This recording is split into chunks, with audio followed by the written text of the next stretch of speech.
दृष्टि आईएएस की YouTube channel में एक बार फिर से आपका स्वागत है। मैं हूं गीतांजलि और आज हम चर्चा करने वाले हैं न्यूज ऑन मैप के अगले एपिसोड में। हम सभी जानते हैं कि इसमें हम राष्ट्रीय अंतर्राष्ट्रीय स्तर पर वे कौन सी खास खबरें होती हैं एक हफ्ते में जो महत्वपूर्ण होती हैं, यूपीएससी के लिहाज से वे कौन से स्थान होते हैं जिन पर प्रीलिम्स की कोई क्वेश्चन फ्रेम कर सकते हैं, उन पर हम यहाँ चर्चा करते हैं। तो आइए आज के एपिसोड की शुरुआत करते हैं और आज के एपिसोड की शुरुआत करेंगे पिछले एपिसोड के अभ्यास प्रश्न से, यानी आपसे जो अभ्यास प्रश्न पूछा गया था सबसे पहले हम उसे देखते हैं। पिछले एपिसोड में आपसे अभ्यास प्रश्न पूछा गया था, कैरेबियाई सागर के किनारे बसे द्वीपीय देशों में से यह सबसे बड़ा है। एक और जहां फ्लोरिडा जलसंधि के द्वारा यह फ्लोरिडा प्रायद्वीप से अलग होता है, वहीं दूसरी ओर युकाटा चैनल के द्वारा युकाटान प्रायद्वीप मैक्सिको से अलग होता है। एक तथ्य यह भी है कि शीत युद्ध के दौरान यह देश खासा चर्चा में रहा है। उपयुक्त विवरण निम्नलिखित में से किस एक देश के लिए सर्वाधिक उचित प्रतीत होता है? हमारे ऑप्शन थे जमैका, हैती, क्यूबा और बहामास। इस प्रश्न का लगभग सभी बच्चों ने कमेंट सेक्शन में सही जवाब दिया था, क्योंकि इससे संबंधित जो भी कथन कहे जा रहे हैं वे किससे जुड़े हुए हैं? क्यूबा से, यानी ऑप्शन सी इस प्रश्न का सही जवाब है। तो आइए इसकी पुष्टि करते हैं हम मैप के जरिए। सबसे पहले हम मैप में देखेंगे क्या? कैरेबियाई सागर वाला क्षेत्र, क्योंकि क्या कहा गया है कि यह इसके किनारे बसे द्वीपीय देशों में से सबसे बड़ा है। तो यदि आपको पता हो कि यह क्षेत्र कहां पर है और इसके आसपास कौन कौन से द्वीपीय देश हैं, तो आप बता सकते हैं कि इस प्रश्न का सही जवाब क्या है। देखिए, यह है वह क्षेत्र जहां पर कैरेबियन सागर है। यहाँ पर है कैरेबियन सागर और यहाँ पर जो द्वीप बसे हुए हैं ये छोटे छोटे द्वीप, इसी के बारे में पहले कथन में चर्चा की गई है। आइए देखते हैं इसे जूम करके कि सबसे बड़ा द्वीप यहाँ पर क्या है। देखिए, यह है कैरेबियन सी और इसके आसपास के इन सभी द्वीपों के बारे में ही पहले कथन में कहा गया है, जिसमें सबसे बड़ा द्वीप देखिए आप देख सकते हैं आसानी से, इसमें सबसे बड़ा द्वीप है क्यूबा। और यह कथन बिल्कुल सही है किसके बारे में? क्यूबा के बारे में, कि यह सबसे बड़ा द्वीप है।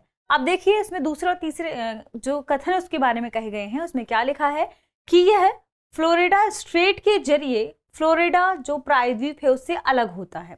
बिल्कुल सही बात है। और यहाँ पर युकाटान चैनल के जरिए यह युकाटान प्रायद्वीप से अलग हो रहा है ना। तो यहाँ पर ये बातें भी बिल्कुल स्पष्ट हो गई और सही हो गई। और क्यूबा शीत युद्ध के दौरान खासा चर्चा में भी रहा है। क्यों रहा है यह आपको कमेंट सेक्शन में बताना है। तो इस प्रश्न का सही जवाब क्या है? ऑप्शन सी बिल्कुल सही बात है। ये सभी कथन इसके बारे में बिल्कुल सही है और पुष्टि भी होते हैं। चलिए आज के सेशन की पहले प्रश्न की तरफ देखते हैं और बढ़ते हैं और सबसे पहले देखेंगे खबर को। खबर है, भारतीय वैज्ञानिक वर्ष 2024 के अंत में टाइटन पनडुब्बी के समान वाहन मत्स्य 6000 इसके साथ डीप सी डाइव की तैयारी कर रहे हैं, जो हाल ही में दुर्घटनाग्रस्त हो गया था। तो देखिए, एक पनडुब्बी अभी दुर्घटनाग्रस्त हुई है, इसके बाद यह खबर काफी चर्चा में आ गई है। प्रश्न है, निम्नलिखित कथनों पर विचार कीजिए। कथन क्या है? कथन है, आमतौर पर सबसे गहरी महासागरीय खाइयां या ट्रेंचेस प्रशांत महासागरीय प्लेट के पश्चिमी सीमांत पर पाई जाती है। क्या लिखा है इसमें? पश्चिमी सीमांत पर पाई जाती है। दूसरा कथन है, महासागरीय खाइयों का निर्माण अपसारी प्लेट सीमांत के निकट होता है। और तीसरा है, हिंद महासागर की तुलना में प्रशांत महासागर में ज्यादा गहरी खाइयां पाई जाती हैं। उपयुक्त में से कौन सा सही कथन सही है और है आपको यह बताना है। हमारे ऑप्शन है केवल 1, 2, 1 और 3, 2 और 3 उपयुक्त सभी।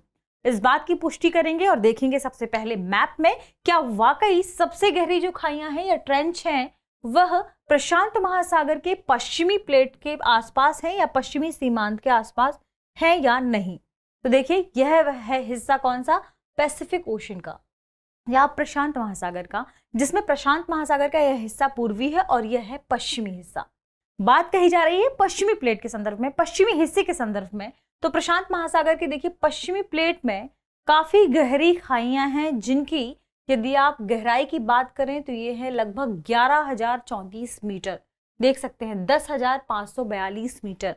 वहीं यहाँ टोंगा ट्रेंच भी है, आप इसे भी देख सकते हैं 6,258 मीटर। तो अपने आप में इनकी गहराइयां यदि आप तुलना करें अटलांटिक महासागर के आसपास वाली गहराइयों से, जो कि 6,000 है लगभग, यहाँ पर देखिए 6995 है, यहाँ 4696 है, 2310 है। इसके अलावा इसके पास देखिए -8380 है, यानी आपने मैक्सिमम देखा 8380 तक, जो कहाँ पर है? Puerto Rico trench. तो आपने देखा कि यह अटलांटिक महासागर के आसपास वाली ट्रेंचेस या खाइयां हैं। तो उसकी जो गहराई है वह प्रशांत महासागर के पश्चिमी हिस्से से अधिक नहीं है, अभी भी सर्वाधिक यहीं पर है।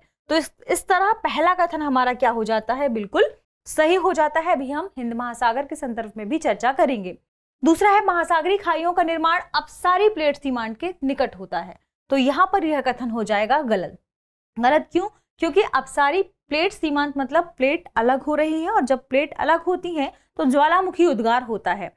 तो यहाँ पर खाइयों का निर्माण, महासागरीय खाइयों का निर्माण नहीं होता है, इसलिए दूसरा कथन क्या हो जाएगा, गलत हो जाएगा। तीसरा, हिंद महासागर की तुलना में प्रशांत महासागर में ज्यादा गहरी खाइयां पाई जाती हैं। तो इसके लिए आइए देखते हैं हिंद महासागर और प्रशांत महासागर वाले हिस्से को। तो देखिए, हमने प्रशांत महासागर के हिस्से और उसके आसपास की खाइयों के बारे में चर्चा भी की। एक तो इनकी संख्या भी अधिक है और इनकी गहराई भी काफी अधिक है। वहीं हम देखें यदि हिंद महासागर वाले क्षेत्र को, तो देखिए यह है इंडियन ओशन वाला क्षेत्र, जिसमें आप देख पा रहे होंगे कि जो मैक्सिमम गहराई आपको दिखाई दे रही है आसपास, वो कितनी है, 6250, और एक है 5883, वहीं 2764, यहाँ 1737। तो कहीं भी ये 11000 मीटर से ऊपर नहीं जा रहा है, इसलिए तीसरा कथन हमारा बिल्कुल सही हो जाएगा। क्यों? क्योंकि प्रशांत महासागर में क्या है, ज्यादा गहरी खाइयां हैं हिंद महासागर की तुलना में। तो पहला कथन सही है, तीसरा कथन सही है, दूसरा गलत है, 1 और 3 सही है। तो ऑप्शन बी इस प्रश्न का सही जवाब होगा। चलिए बढ़ते हैं और देखते हैं हमारे अगले प्रश्न को। अगली खबर पर चर्चा करते हैं। अगली खबर है, हाल ही में पत्तन पोत परिवहन और जलमार्ग मंत्रालय इसने कॉरपोरेट सामाजिक उत्तरदायित्व के लिए नए दिशा निर्देश सागर सामाजिक सहयोग जारी किए हैं, जिसका उद्देश्य स्थानीय समुदाय के मुद्दों को अधिक सहयोगात्मक और त्वरित तरीके से संबोधित करने के लिए बंदरगाहों को सशक्त बनाना है। बंदरगाह यहाँ पर चर्चा में आ गए हैं। प्रश्न है, निम्नलिखित प्रमुख बंदरगाहों की अवस्थिति पर विचार कीजिए। भारत में मुख्यतः कितनी बंदरगाह हैं? 13, और 13 बंदरगाह में से 6 बंदरगाह यहाँ पर है जिनकी अवस्थिति के बारे में हम चर्चा करेंगे। ऑप्शन में क्या है, पारादीप, कांडला, JNPT, मोरमुगांव, विशाखापत्तनम, एन्नूर। क्या कहा जा रहा है, उपरोक्त में से कितने बंगाल की खाड़ी के तट पर स्थित हैं? ऑप्शन है केवल 2, केवल 3, केवल 4 और केवल 5। तो इन 6 के 6 बंदरगाहों को हम आइए भारत के मैप में देखते हैं, और इससे आसानी से हम बता पाएंगे कि बंगाल की तट के आसपास कौन सी बंदरगाह है और हमारे ऑप्शन का सही जवाब क्या है। आइए इन 6 को देखते हैं हम भारत के मैप में। यह है भारत का मैप। यदि हम बात करें इन बंदरगाहों के संदर्भ में, तो देखिए ओडिशा के पास है पारादीप, वहीं आप देखिए पास में है विशाखापत्तनम। हम सभी जानते हैं विशाखापत्तनम कहाँ पर है। इसके अलावा एन्नूर, जो कि चेन्नई से थोड़ा ऊपर है। इसके बाद बात करें JNPT की, तो देखिए यहाँ पर है JNPT, जो कि महाराष्ट्र में है और मुंबई के आसपास है, मुंबई से थोड़ा दूर है। इसके बाद है कांडला, जो कि कहाँ पर है, गुजरात में। तो सवाल में क्या पूछा जा रहा है, बंगाल की खाड़ी के तट पर। हमारे ऑप्शन के मुताबिक 6 के 6 हमने देख लिए हैं मैप में। तो 3 बंदरगाह हैं जो बंगाल की खाड़ी के तट पर हैं, एन्नूर, विशाखापत्तनम और पारादीप। तो इस प्रश्न का सही जवाब क्या हो जाएगा, केवल 3, ऑप्शन बी। कौन कौन से थे, हमने देखा एन्नूर, विशाखापत्तनम और पारादीप, ठीक, जबकि ये 3 नहीं हैं। तो इस तरह ऑप्शन बी इस प्रश्न का सही जवाब है। बढ़ते हैं अगले प्रश्न की तरफ। अगले प्रश्न की खबर है, हाल ही में ओडिशा के सिमलीपाल टाइगर रिजर्व में शिकारियों द्वारा एक वनकर्मी की गोली मारकर हत्या कर दी गई। इस प्रकार की यह दूसरी घटना देखी गई है।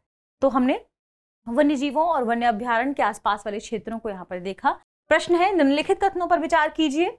वनावरण के क्षेत्रफल के आधार पर मध्य प्रदेश भारत के राज्यों में प्रथम स्थान पर है। दूसरा, कुल क्षेत्रफल पर वनावरण के प्रतिशत के आधार पर मिजोरम प्रथम स्थान पर है। और तीसरा है, वनावरण के क्षेत्रफल एवं वनावरण के प्रतिशत दोनों के आधार पर अरुणाचल प्रदेश द्वितीय स्थान पर या दूसरे स्थान पर है।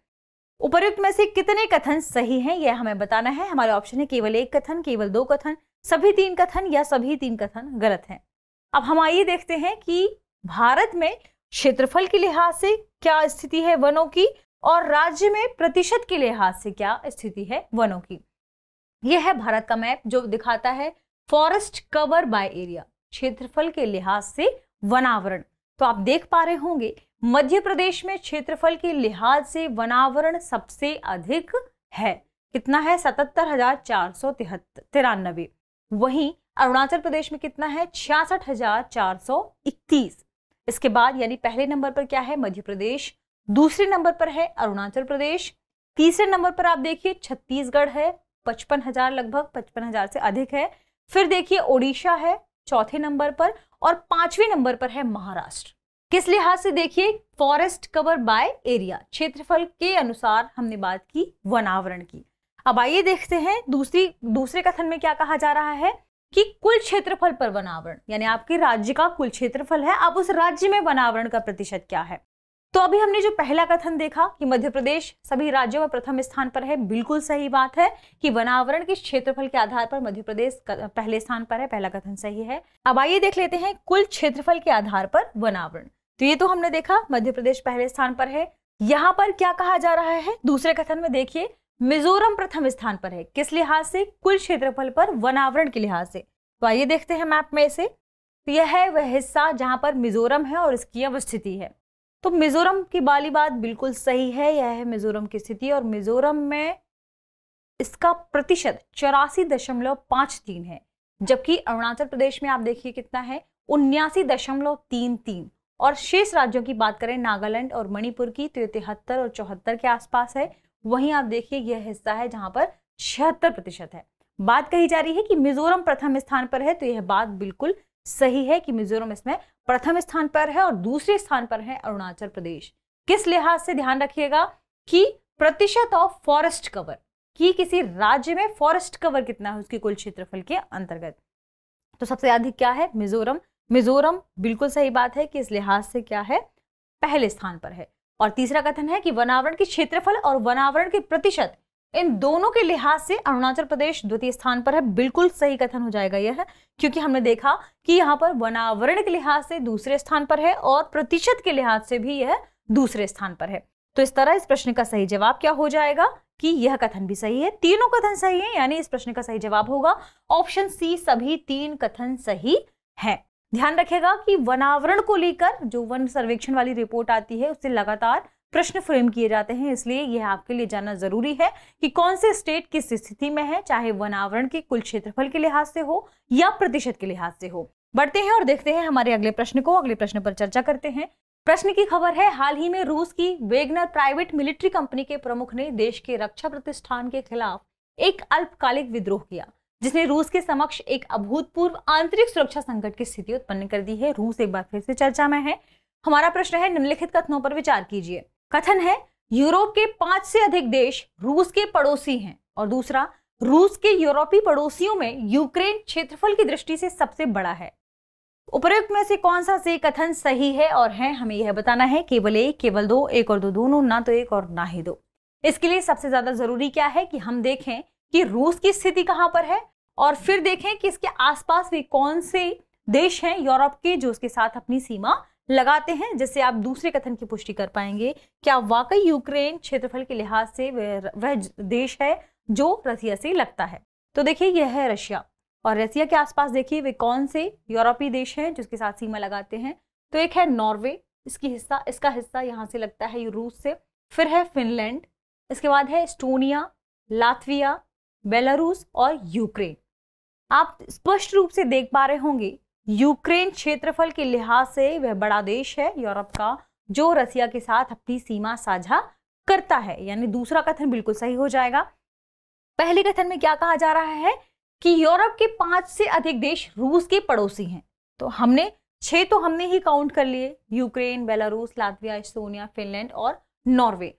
तो यह पहला कथन भी बिल्कुल सही हो जाएगा। 5 से अधिक देश ही रूस के साथ सीमा साझा करते हैं, लेकिन रूस की मुख्य भूमि से। ध्यान रखिएगा रूस का थोड़ा सा हिस्सा यहां पर भी है यह, और ऐसा माना जाता है कि लिथुआनिया और पोलैंड भी इसके साथ अपनी सीमा साझा करते हैं। तो मुख्य भूमि वाले से ही हमारा पहला कथन बिल्कुल सही हो जाएगा, उसे मिलाकर तो यह कथन सही होगा ही। यह कथन भी सही है और यह कथन भी सही है, दोनों कथन सही हैं। तो ऑप्शन सी, 1 और 2 दोनों इस प्रश्न का सही जवाब होगा। बढ़ते हैं अगले प्रश्न की तरफ, अगले प्रश्न को देख लेते हैं।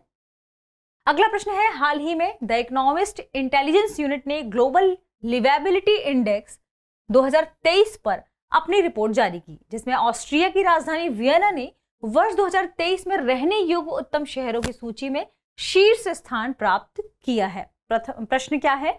निम्नलिखित को उत्तर से दक्षिण के क्रम में व्यवस्थित कीजिए। हमारे पास ऑप्शन है वियना, कोपेनहेगन, मेलबर्न और सिडनी।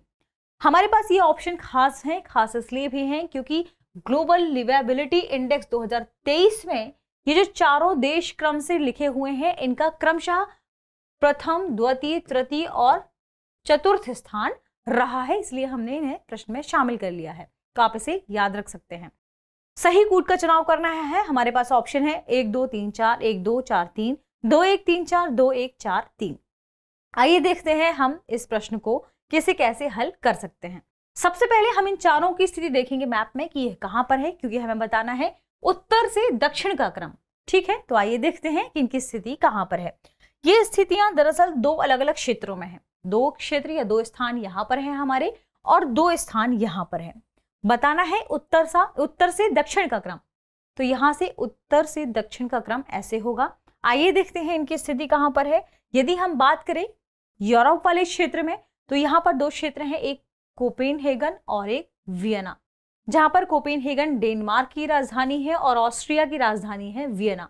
तो आपने क्रम में देखा, पहले नंबर पे क्या होना चाहिए? कोपेनहेगन, दूसरे पर होना चाहिए क्या? वियना। अब देखते हैं ऑस्ट्रेलिया वाले क्षेत्र के आसपास। तो उसके बाद क्रम से यदि हम उत्तर से दक्षिण बढ़े तो फिर उसके बाद आएगा सिडनी और फिर आएगा मेलबर्न। यानी यहां पर तीसरे ऑप्शन में होना चाहिए सिडनी और चौथे में होना चाहिए मेलबर्न। तो कोपेनहेगन, वियना, सिडनी और मेलबर्न। आइए देखते हैं कोपेनहेगन, वियना, सिडनी और मेलबर्न, यानी 2 1 4 3, 2 1 4 3 ऑप्शन डी इस प्रश्न का सही जवाब होगा। इसकी स्थिति एक बार और आप मैप में देख लीजिए। ये ऐसी स्थितियां हैं जो कि काफी दूर हैं और उत्तर से दक्षिण के क्रम में हमने देखा, सबसे पहले कोपेनहेगन, फिर वियना, फिर यहाँ पर सिडनी और फिर मेलबर्न। ठीक है, यही इस प्रश्न का सही जवाब है। बढ़ते हैं अगले प्रश्न की तरफ और अगले प्रश्न को देख लेते हैं। अगली खबर है, हाल ही में भारत के प्रधानमंत्री ने भारत और मिस्र के बीच द्विपक्षीय संबंधों पर चर्चा करने के लिए वर्ष 1997 के बाद पहली बार मिस्र का दौरा किया। इस बार मिस्र फिर महत्वपूर्ण हो जाता है प्रीलिम्स के लिहाज से, ध्यान रखिएगा, और मेंस के लिहाज से भी हो सकता है कोई प्रश्न इस पर फ्रेम किया जा सके। प्रश्न है, एक व्यक्ति बाब अल मंदेब से जिब्राल्टर जलसंधि तक जलमार्ग से यात्रा करता है, तो निम्नलिखित के इसके मार्ग में आने का सही क्रम क्या होगा? हमारे पास ऑप्शन क्या है? माल्टा, तिमशाह झील, सेउटा या ग्रेट बिटर लेक। सही कूट का चुनाव करिए। ऑप्शन है 2 4 1 3, 2 4 3 1, 4 2 1 3 या 4 2 3 1। क्या कहा जा रहा है? एक व्यक्ति बाब अल मंदेब से चलता है किस ओर? जिब्राल्टर जलसंधि की ओर। तो बीच में इनमें से सही क्रम क्या होगा इनके पढ़ने का? आइए देखते हैं बाब अल मंदेब कहां पर है और जिब्राल्टर जलसंधि कहां पर है। सबसे पहले देखेंगे मैप में इनकी स्थिति। यह है बाब अल मंदेब यहां पर, ठीक है, और बाब अल मंदेब से कोई व्यक्ति चलकर आगे बढ़ रहा है, रेड सी से होते हुए, स्वेज कनाल से होते हुए यह पहुंचता है कहां? स्ट्रेट ऑफ जिब्राल्टर या जिब्राल्टर जलसंधि के पास। अब हमें देखना है कि ऑप्शन के मुताबिक क्या क्या क्रमशः पड़ेगा। यहां पर देखिए माल्टा यहां पर है, हमारे ऑप्शन में माल्टा है, इस बात को ध्यान रखिएगा। इसे हम और जूम करके देखते हैं। यदि हम और जूम करके देखें तो रेड सी से बाब अल मंदेब से होते हुए व्यक्ति आगे बढ़ रहा है, स्वेज कैनाल से होते हुए आगे बढ़ता है, और यहां पर बीच में पड़ती हैं दो झीलें जो कि हमारे ऑप्शन में है। आइए देखते हैं कि उनका क्रम क्या है।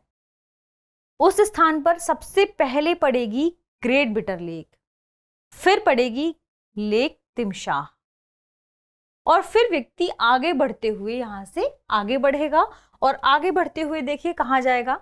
जब यह आगे बढ़ेगा तो ग्रेट बिटर लेक और ग्रेट तिमशाह लेक से होते हुए या तिमशाह लेक से होते हुए भूमध्य सागर से होते हुए पहुंचेगा माल्टा, और फिर माल्टा के बाद यह यहां से यहां पहुंचेगा सेउटा के पास। यानी इनका क्रमशः क्या होगा? देखिए ऑप्शन में देखते हैं तो इनका क्रम होगा, सबसे पहले ग्रेट बिटर लेक से होकर गुजरेगा व्यक्ति, फिर तिमशाह झील से होकर गुजरेगा, फिर बीच में पड़ेगा माल्टा और फिर उसके बाद आएगा सेउटा। यानी यहां पर होगा 3।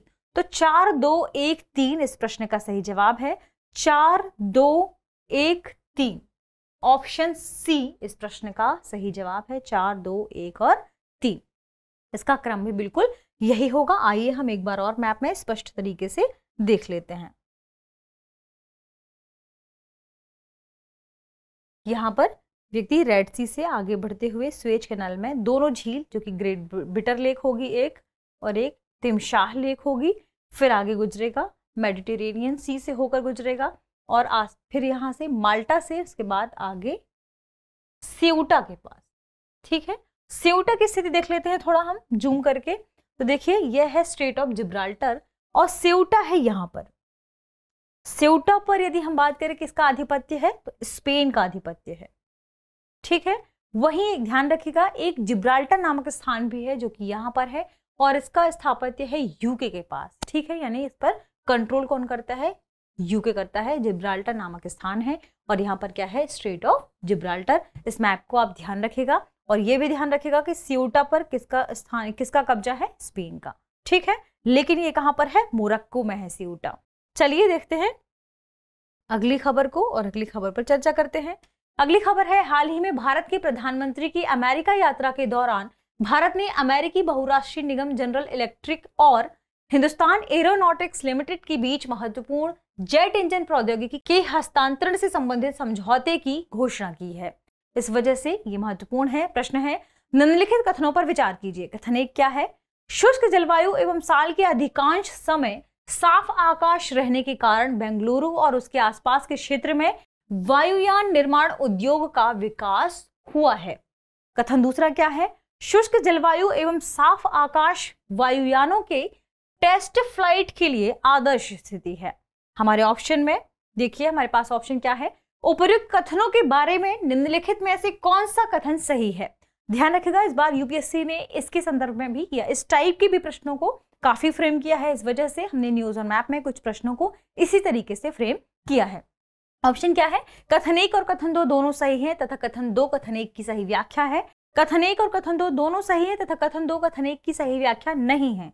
कथन 1 सही है किंतु कथन 2 गलत है। कथन 1 गलत है किंतु कथन 2 सही है। यदि हम इस प्रश्न के सही जवाब की बात करें तो ऑप्शन ए इस प्रश्न का सही जवाब है। दरअसल कथन 1 और कथन 2 दोनों ही सही हैं और कथन 2 कथन 1 की सही व्याख्या है। आइए जानते हैं कैसे। कथन 1 क्या कह रहा है, शुष्क जलवायु एवं साल के अधिकांश समय साफ आकाश रहने के कारण बेंगलुरु और उसके आसपास के क्षेत्र में वायु निर्माण उद्योग का विकास किया गया। बिल्कुल सही बात है। वर्ष भर, क्योंकि यहाँ पर साल भर बहुत ही कम बारिश होती है तो यहाँ पर जलवायु शुष्क होती है, तो कह सकते हैं अर्ध शुष्क होती है और अधिकांश समय यहाँ पर आकाश साफ होता है। इस वजह से यहाँ पर टेस्ट फ्लाइट आसानी से हो जाती है और यह स्थान इसके लिए सबसे अधिक उपयुक्त है, इसलिए इसकी बिल्कुल सही या सटीक व्याख्या है। अब आइए देखते हैं कि आखिर ऐसा क्यों है, बेंगलुरु को क्यों चुना गया है। यदि हम भारत के मैप में बेंगलुरु की स्थिति की बात करें तो यहाँ पर है बेंगलुरु।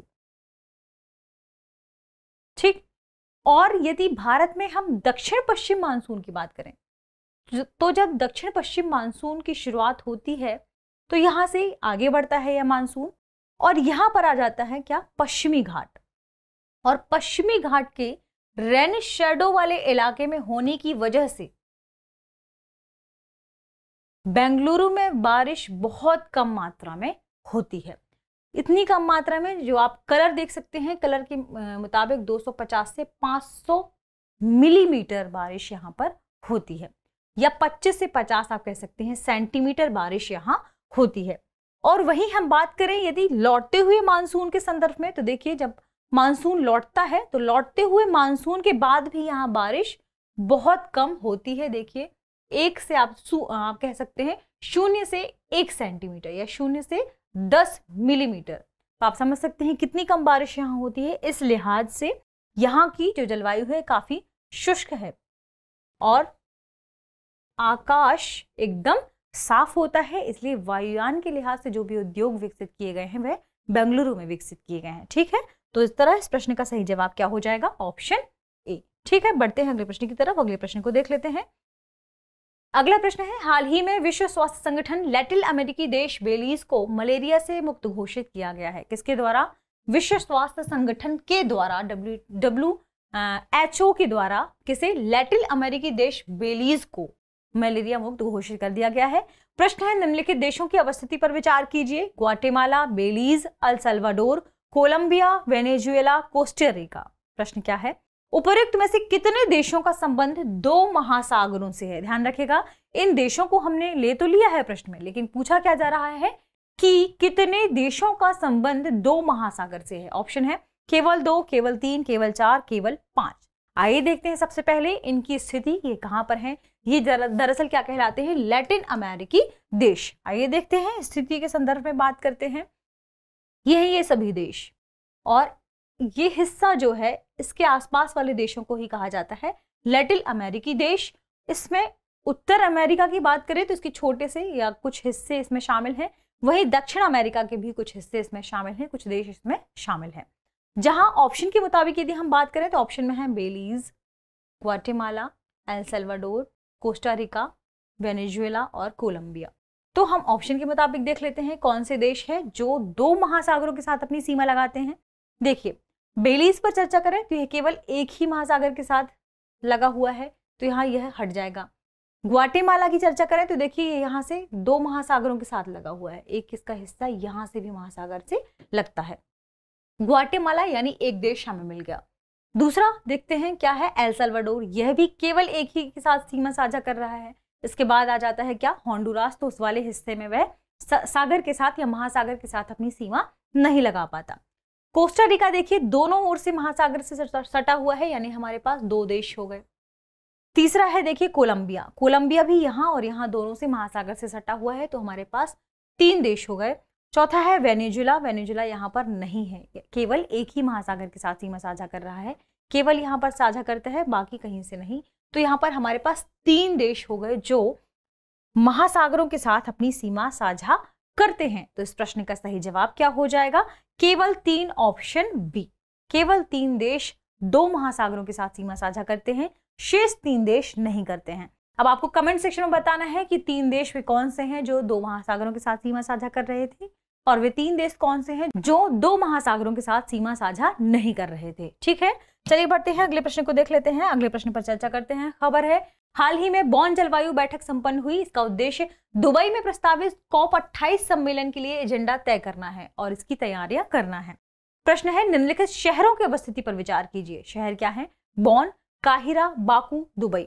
उपर्युक्त में से कितने समुद्र तट पर स्थित हैं? ध्यान रखिएगा क्या पूछा जा रहा है, कितने समुद्र तट पर स्थित हैं। ऑप्शन है केवल 1, केवल 2, केवल 3 और सभी 4। आइए देख लेते हैं प्रश्न में इनकी स्थिति को। सबसे पहले जरूरी क्या है, इन चारों की स्थिति को देख लेना कि इन शहरों की अवस्थिति मैप में कहां पर है। तो यह है मैप जिसमें एक स्थिति है यहां पर, बॉन। ठीक, शेष 3 शहर आइए देखते हैं अगले मैप में। जो शेष 3 शहर हैं इसमें एक है दुबई, एक है बाकू और एक है काहिरा। ठीक, तो आपने बॉन को देखा कि बॉन कहीं से भी देखिए महासागर या सागर से समुद्र सीमा साझा नहीं कर रहा, यानी यह तट पर स्थित नहीं है, बिल्कुल बीचों बीच स्थित है। तो बॉन इस ऑप्शन से हट जाएगा। तो शेष 3 शहरों की स्थिति आइए देखते हैं दूसरे मैप में। इस मैप में देखिए यहां पर है काहिरा, यह है बाकू और यहां पर है दुबई। ध्यान रखिएगा कि बाकू किसके तट पर स्थित है? कैस्पियन सी के तट पर, और कैस्पियन सी सागर नहीं है, क्या है? झील। इस तरह बाकू किसी भी महासागर, सागर किसी के तट पर स्थित नहीं है, यह झील के पास स्थित है, यानी यह भी हट जाएगा ऑप्शन से। और काहिरा देखिए किसी भी आसपास के समुद्र के तट पर स्थित नहीं है, बीचों बीच स्थित है, तो यह भी हट जाएगा। केवल स्थित क्या है तट पर? दुबई। ठीक है, दुबई स्थित है तट पर। इस तरह इस प्रश्न के सही जवाब की बात करें तो ऑप्शन का दुबई ही सही हो जाएगा। यानी कितने शहर हैं? केवल एक ही शहर है जो तट पर स्थित है, समुद्र तट पर स्थित है। इस प्रश्न का सही जवाब होगा केवल एक, ऑप्शन ए। ठीक, बढ़ते हैं अगले प्रश्न को देख लेते हैं, अगले प्रश्न पर चर्चा कर लेते हैं। अगली खबर है, हाल ही में प्रकाशित एक खबर के अनुसार गिनी बिसाऊ अपने काजू की लगभग संपूर्ण फसल, लगभग 98% प्रसंस्करण के लिए भारत को निर्यात कर रहा है। इस वजह से गिनी बिसाऊ चर्चा में है। आइए देखते हैं इस क्षेत्र की लोकेशन। प्रश्न है, निम्नलिखित कथनों पर विचार कीजिए। गिनी बिसाऊ पश्चिमी अफ्रीका में स्थित है, और दूसरा कथन है यह देश गिनी की खाड़ी के तट पर स्थित है। उपर्युक्त में से कौन सा कथन सही है और है? ध्यान रखिएगा, पूछा जा रहा है इनमें से कौन सा कथन सही है। ऑप्शन है केवल एक, केवल दो, एक और दो दोनों, ना तो एक और ना ही दो।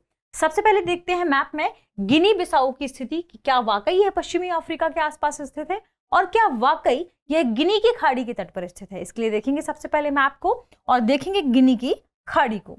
तो देखिए यह है अफ्रीका का मैप और अफ्रीका के मैप में हम बात करें यदि गिनी की खाड़ी के बारे में या गल्फ ऑफ गिनी के बारे में, तो इसके बारे में 3 मान्यताएं हैं कि कौन कौन से क्षेत्र में गिनी की खाड़ी को लोग मानते हैं।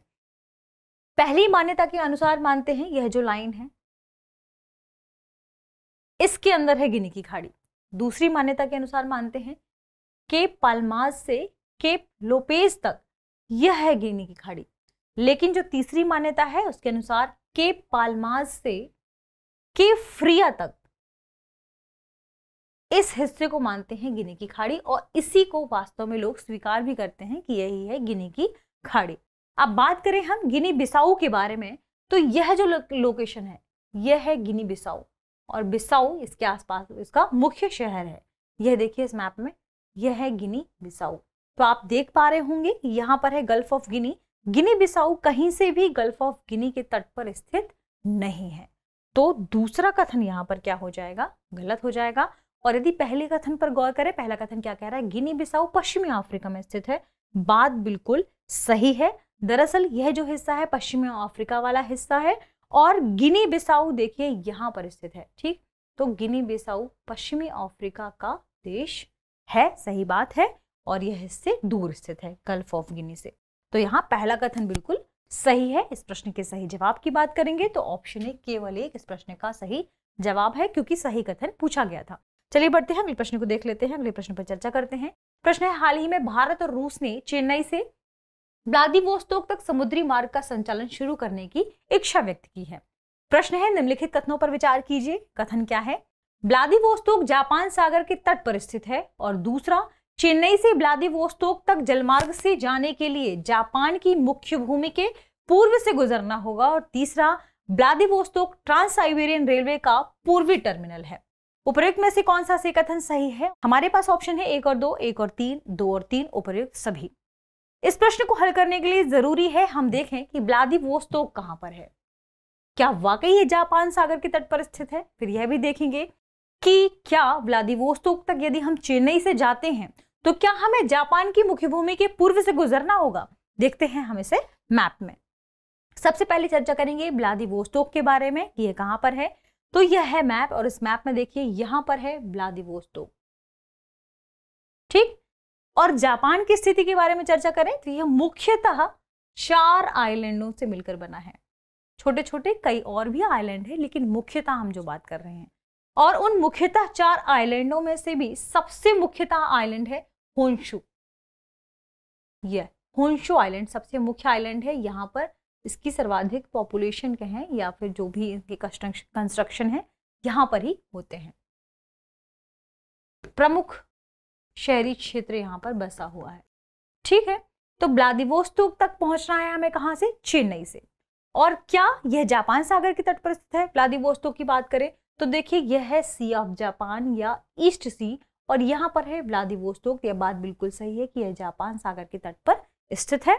और जब हम चेन्नई से व्लादिवोस्तोक जाएंगे तो हम इस रूट को फॉलो करेंगे और हम यहाँ से आसानी से व्लादिवोस्तोक तक पहुंच जाएंगे। जरूरी नहीं है कि हमें जापान के पूर्वी हिस्से से होकर गुजरना पड़े।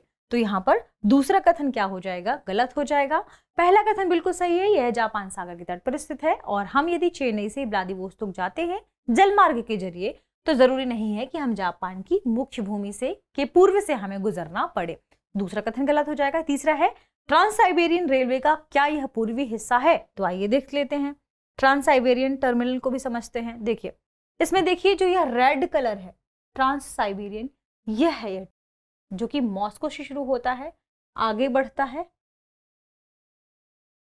रेड वाला ही यह है ट्रांस साइबेरियन रेलवे और इसका सबसे लास्ट छोर है व्लादिवोस्तोक, यानी यह इसका क्या है? पूर्वी छोर है।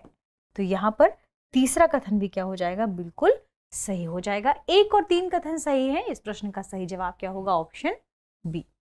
ठीक है, यही इस प्रश्न का सही जवाब है। बढ़ते हैं अगले प्रश्न की तरफ।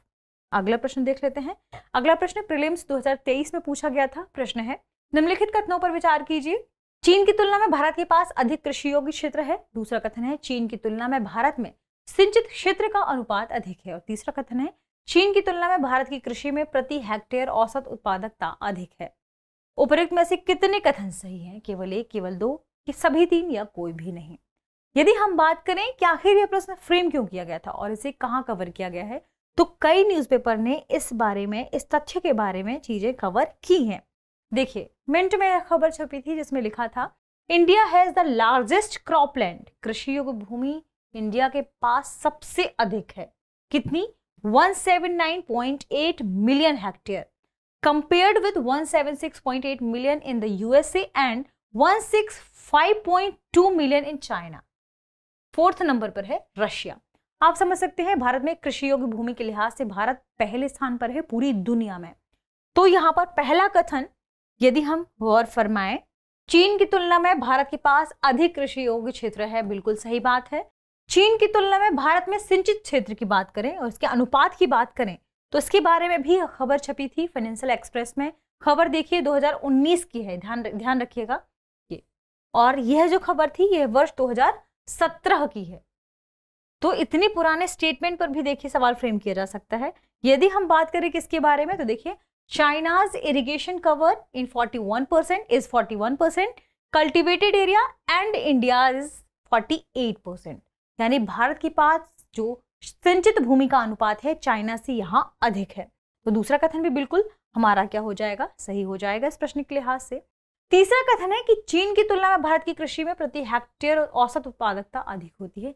यह बात गलत है, क्योंकि चीन उत्पादन के लिहाज से भारत से अधिक है और काफी ज्यादा है, जबकि कृषि योग्य भूमि चीन के पास भारत की तुलना में कम है।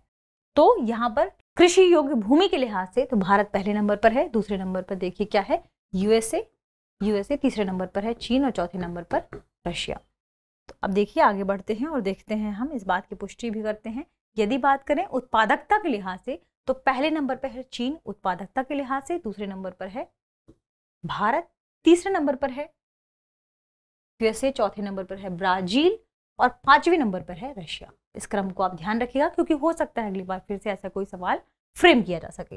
तो इस प्रश्न की यदि हम सही जवाब की बात करें तो इस प्रश्न का सही जवाब क्या हो जाएगा कि ये दोनों कथन सही है, यह गलत है। केवल दो, ऑप्शन बी इस प्रश्न का सही जवाब होगा।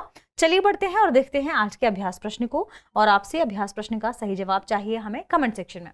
अभ्यास प्रश्न है, एक व्यक्ति दक्षिण अमेरिका के प्रशांत महासागरीय तट पर एक ऐसे देश में है जिसका नाम भूमध्य रेखा अर्थात इक्वेटर के नाम पर है एवं इसकी राजधानी क्वीटो है। ध्यान रखिएगा, वह व्यक्ति तट के साथ यात्रा करते हुए फ्रेंच गुयाना तक जाना चाहता है और इस दौरान वह एक प्रसिद्ध नहर को भी पार करता है। आपको बताना है कि इस यात्रा में सामने आने वाले तटों से संबंधित देशों का सही क्रम क्या होगा। तटों से संबंधित देशों का सही क्रम ऑप्शन है Colombia, Venezuela, Guyana, Suriname, Colombia, Panama, Colombia, Venezuela, Guyana, Suriname, Colombia, Panama, Colombia, Venezuela, Suriname या Guyana, Panama, Colombia, Venezuela, Guyana या सुरिनाम। तो इस प्रश्न का सही जवाब आपको देना है कमेंट सेक्शन में। इसके अलावा जो भी प्रश्न आपसे बीच में पूछे गए हैं, कई प्रश्नों में मैंने बीच में आपसे प्रश्न भी पूछे हैं, उन प्रश्नों का भी सही जवाब दीजिएगा कमेंट सेक्शन में। मिलते हैं अगले एपिसोड में, तब तक पढ़ते रहिए, रिवीजन करते रहिए। शुक्रिया।